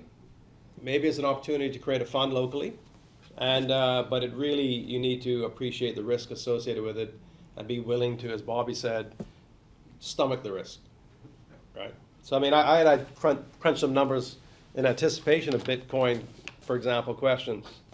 To give you an idea, in a 3-month period in 2022, it went up 63%. Yeah. Then in a 4-month period, it went down 34%. Then in 1 month, it went up 24. 3 months, it went down 74. 3 months, it went down 42. Right. 1 month, it went up 40. So if you can take that level of volatility and not panic and freak out, then Bitcoin's for you. Sounds like the yield. Right. Right. So we have our fund, the fund I mentioned, right? The balance fund had a negative month in February, but it's had 8 positive years. 1 negative month, we had some clients come in and go, oh, I need to sell. So obviously you didn't understand what you were investing in, right? Equities, Right. Yep. So. And for the future of crypto, I mean, we actually have a very healthy grassroots community of crypto enthusiasts here in the Bahamas, and they do a lot of OTC amongst themselves, right? But in the future, I do anticipate, because of the introduction of sand dollar, which I've actually been working with, the central bank on possibly, what do you call it, liberalizing that the ICM to allow Bahamian investors to invest a portion, maybe to provide a ceiling in how much Bahamians can invest in alternative investments such as crypto, right? Like maybe up to, I don't know, $5,000 or something per annum or something like that. Some number that they can reasonably control the capital outflow of and maintain the reserve, a healthy reserve.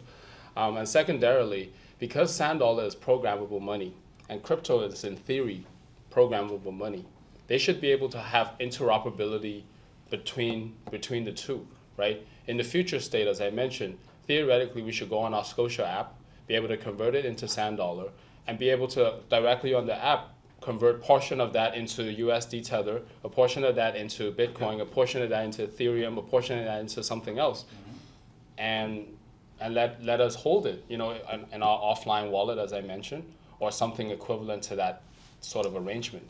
There's no reason why central bank should be limiting what the Bahamians are able to invest in. It's within reason. Obviously, you don't want to go all out and let everyone just invest willy-nilly.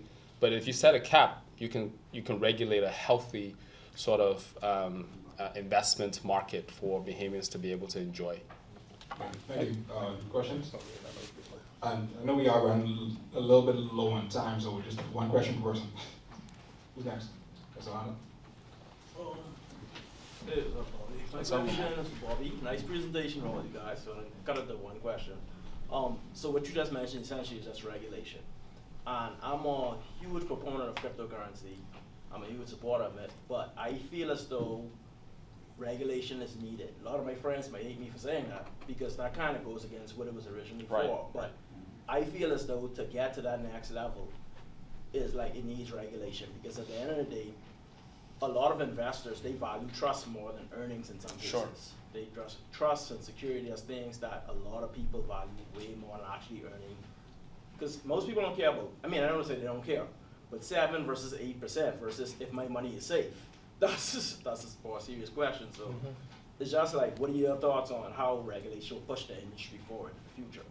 Absolutely. I mean, for me, even though regulation is antithetical to the premise or the ethos of crypto, it has to happen in order for the industry to take it to the next level and to mature. Because right now, instances like FTX and the one before that, which was, what was that coin from Do-Kwon? The one that collapsed, Terra Luna. Like those types of instances really like discredit the industry by a lot. Right. You know, it's almost like we're taking 2 steps forward and 8 steps back every time these occurrences happen.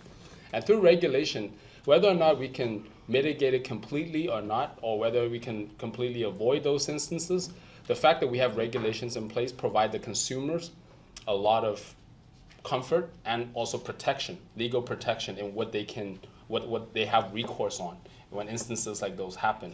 And also insurance as well. Like if you look at the US right now, I think they're increasing the FDIC insurance from $250 to something else because of all the instances of the bank failures.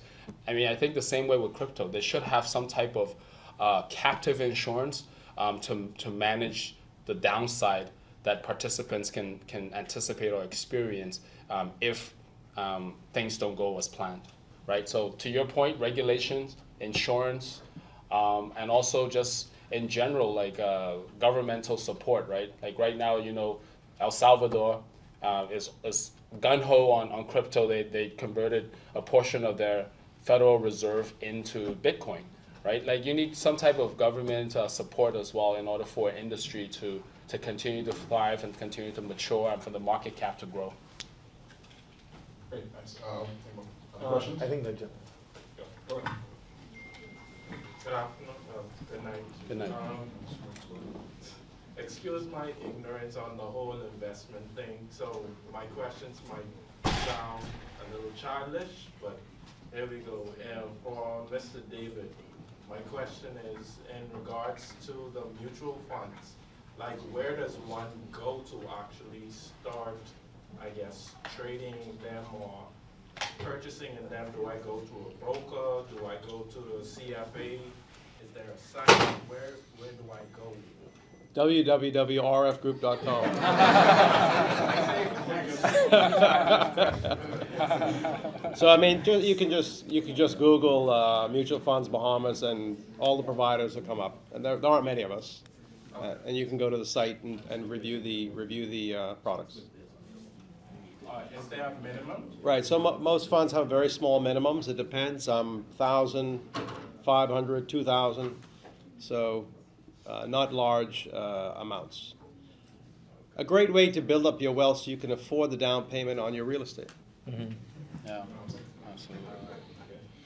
Also for Mr. Sweeting, in regards to, I know you mentioned the real estate option of micro development, and I know you said look at the gated community property first, but for those who aren't rolling in the wealth for the money over there yet, what other property type would you advise us to look at in terms of purchasing them, building on?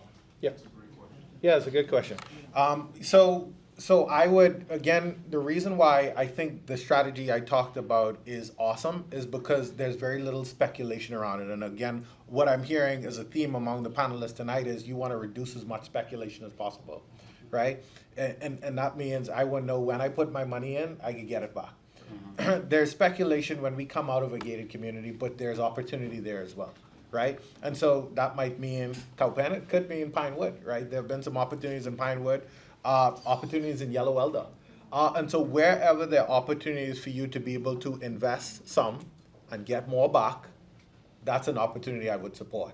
But again, there's going to be more speculation if there's not comparable data to support it, right? If I rehabbed a home in Pinewood, is there enough data to suggest that I could get $200,000 back out of it when I didn't put granite countertops in that neighborhood, right? And so, you know, it's all about reducing as much speculation as possible. So to your question, yes, you could do that anywhere, right? But there's less speculation within a gated community. And also, just to add on to that, a good way to get to market research, if you're just starting off looking at maybe getting into the game, would be distressed properties. The banks, they issue, a lot of the commercial banks on a monthly basis, they issue a distressed property report where they show you all of the properties that are currently listed on the market, their appraised value. Those appraised values you can make an offer on any of those properties, you know, through a bid or through one of your real estate agents. They can also represent you on buying some of those distressed properties. They're motivated sellers. Yeah, definitely. Very Other good. questions I want to get to before we end. So you had your hand up? Yes. Good evening, gentlemen. Fantastic presentation from each of you. My question is for Mrs. Slater. I noticed you didn't mention anything about RWAC-X. They're a crowdfunding company that, long story short, they help modern startup companies get the large sums of money they need to go into business. They've offered quite a few products so far. Why wasn't that one of the avenues for, I guess, diversifying your investments here in the Bahamas, especially for newer investors? They make a good point. They actually, what should I say? They fit into a very important part of the capital markets of the Bahamas, right? So, you know, for example, our investment banking team, 5 million or up. We don't look at a project unless it's 5 million or up. RWAC-X is looking at, you know, 500,000, a million, 2 million. So it's perfect. You need to have that entity that's like an incubator for raising capital for businesses. And you're right, it does give an investment opportunity for people. I didn't think about it. One challenge I've seen is valuing the offers that come to market, and is there a sufficient amount of information available for me to determine whether the price that's coming to market is reasonable. Right. Their model is to come with an offering that's not a lot of money. So you come in and for $40 you can get shares in an entity, for example. Right. All right. I, as a CFA, say $40 for what? Is it worth 20? I'm not paying 40 for 20. Right. Is it worth 60? I'll pay 40 for 60. So I need to be able to assess the value. Right. But you're right. No, I mean they're fit. I'm hoping they're very successful because what they're going to do is support companies that get big enough so then they can come to RF and we can take them. And we can take them to market and put them on BISX, and then everybody can invest in the shares on BISX, and we can grow the capital markets. So they're an important part of growing the capital markets of the Bahamas.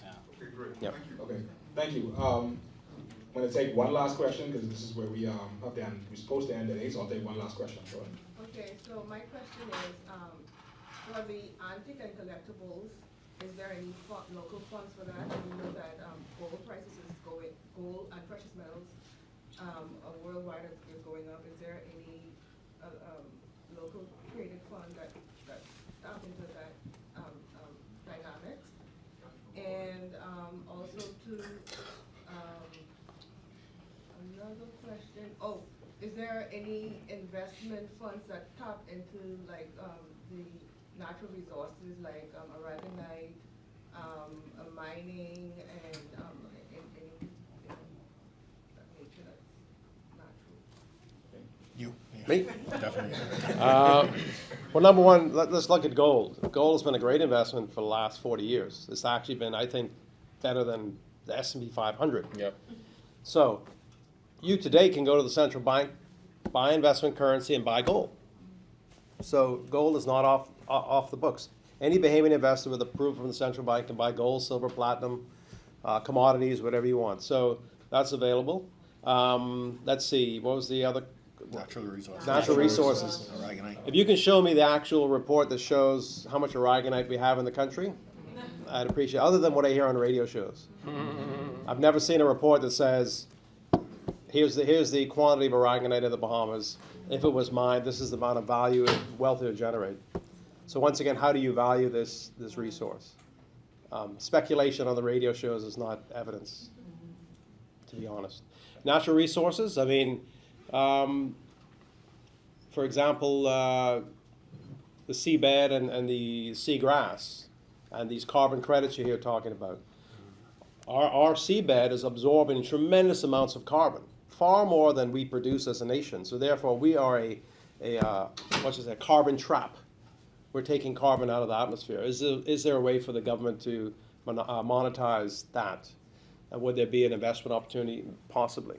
I think there's a third question before the gold. Antiques and collectibles. All right, so Funds for those. check this out. I got a question for Bobby that feeds into yours. So, what's the name of that NTF? Is it sad or angry monkey? Yeah.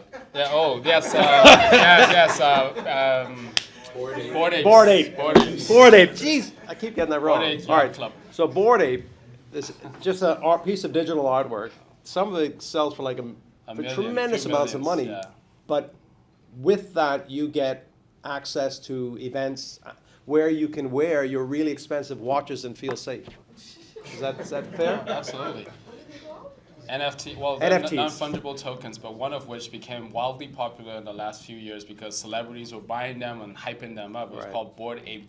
Bored Apes Yacht Club, which are just a series of monkey digitized monkeys photos that were selling for a tremendous price. Art is something that's super subjective and that it's hard to value. But one use case, I guess, when you were speaking about, that came to mind when we could use NFTs to authenticate art, natural resources, luxury goods, and so on. I think right now, Louis Vuitton or some of the luxury fashion brands are starting to use NFTs for every of their product to, one, better track inventory, two, to also authenticate their goods, and then three, to be able to have a good assessment and be able to administer efficiently the secondary market, the resale market of some of these products, the NFTs, quote unquote NFTs, which is essentially a digitized certificate of ownership of a physical good that you purchase out the store. So that's a really good use case. I mean, in the future, I do believe that things like aragonite, things like salt, things like carbon credit, things like energy efficiency can all be tokenized in some tangible format that can then be traded on the secondary market. But you just have to have the right components or the right IoT devices to be able to capture the usage and the volume and the different data points to be able to like to be able to like provide well-informed decisions for these investors, right? To be able to redeem that value. You just need to have these products and devices made. All right. Thank you. So with that being said, did everyone have a great time tonight? Yes. Okay. Thank you. So on behalf of the CFA Society of the Bahamas, I want to thank Mark Tweeding, David Slatter, and Bobby Chen for their awesome presentations and for fielding so many questions. Please give them a round of applause. Do we get a CFA designation? Do we get an honorary CFA designation now? Can I put the 3 letters in the back of my resume? No, you don't. You got to earn And it. put the hard work in? Okay. Give me a Rolex for your talk. Anyway, thanks to everyone for coming. Give CFP. This is a 3-part series, so next week we have our final event for the Financial Literacy Series. The topic is entrepreneurship and what you need to know. So if you ever want to start a business, figure out how to get funding for an existing business, or have any thoughts around that, this is definitely going to be beneficial. Even if you're not someone who has thought about it, just think about where you work now and how you can transition that into your own business. We will answer all of those questions next week, Thursday, same place, same time. So thank you everyone and have a great night.